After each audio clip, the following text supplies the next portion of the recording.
Sounds from the basement. The Harrison family, John, Sarah and their 2 children, 12-year-old Emily and 8-year-old Michael, had recently moved into an old, Victorian house on the outskirts of Salem, Massachusetts. They had found it online, drawn by its charm. A large garden, old oak trees, and a history dating back to the 1800s. It needed work. Sure, but the price was right. What they didn't know was that the house had its own plans. The first few nights were uneventful. The family unpacked boxes, explored the attic and cellar, and tried to settle in. But on the 4th night, Sarah woke abruptly. From somewhere below, she heard a faint creaking, almost deliberate, like someone was tiptoeing across the basement floor. She froze, straining to listen. The house was silent except for the soft ticking of the old clock. The children slept. John was nowhere in the room. Thinking it was just her imagination, Sarah went back to bed. But as she drifted off, she heard it again. A whisper this time, so soft she almost couldn't catch the words, "Leave, now." The next night, the creaking returned. John, curious and concerned, went down to investigate. The basement was empty, save for dust and old wooden crates. Yet, on the stairs, a small puddle of water gleamed in the candlelight. Though the pipes were new and dry, he felt the first genuine unease. An inexplicable chill ran down his spine. The children's fear. A few nights later, Michael woke crying. He swore someone was calling his name from the basement. Emily said she saw a shadow moving across her room, even though the hallway light was off. Sarah and John tried to calm the children, but the fear was growing. John set up a voice recorder overnight, hoping to catch any unusual sounds. The recording revealed faint creaking, whispers, and footsteps, seemingly circling the basement. Occasionally the whispers formed words, "Go, leave." The family began to notice other strange signs. Doors slowly swinging open, cold drafts that followed them from room to room, and the feeling of being watched, especially at night. Research and discovery. Desperate, John contacted a local historian.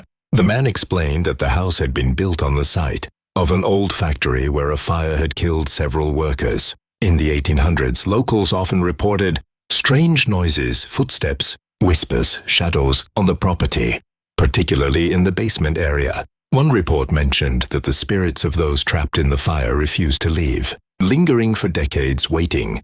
John, skeptical but increasingly unnerved, decided to explore the basement again. This time, he brought a stronger flashlight and a sense of determination. The air grew colder as he descended the stairs, each step echoing in the emptiness. In the far corner, he noticed a chest he hadn't seen before. Old, cracked, covered in dust. As he reached for it, the air seemed to thicken. A low, guttural whisper ran along the walls. "Do not open. You will regret." He hesitated but pulled the lid. Inside were old letters, charred photographs, and scraps of clothing, remnants of the people who had died in the fire. Suddenly, the shadows began moving, swirling unnaturally. John felt a cold hand brush his shoulder. He spun around. Nothing. The whispering grew louder, almost urgent. "Leave! Or stay forever." The terrifying escalation. That night, the family could not sleep. They huddled together in the living room. But the sounds came again, louder this time. Footsteps pacing above their heads, whispers from the basement, and a scraping sound, like nails across the wooden floor. Emily, clutching her blanket, whispered, "They're angry we're here." Michael shivered uncontrollably, refusing to go near the stairs. Sarah and John tried to rationalize it. Perhaps animals in the walls, or the wind through old pipes. But deep down, they knew this was something else. John made the decision to confront whatever was haunting them.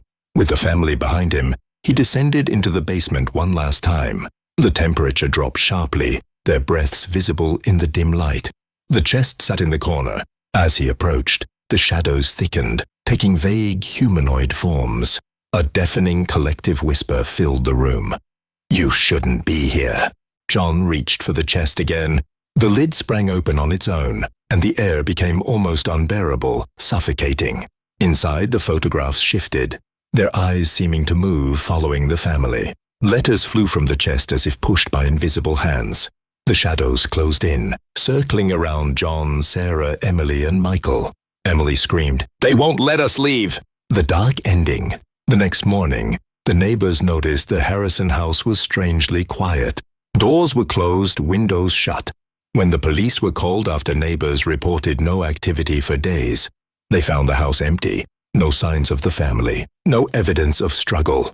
The basement, however, was different. The chest remained open with old letters scattered around. The temperature in the basement was icy, and faint whispers could be heard if anyone stayed long enough to listen. "Welcome. You belong with us now." And sometimes, late at night, passers-by report seeing faint shadows moving behind the windows, flickering like the forms of a family trapped between the living and the dead. No one ever saw the Harrisons again.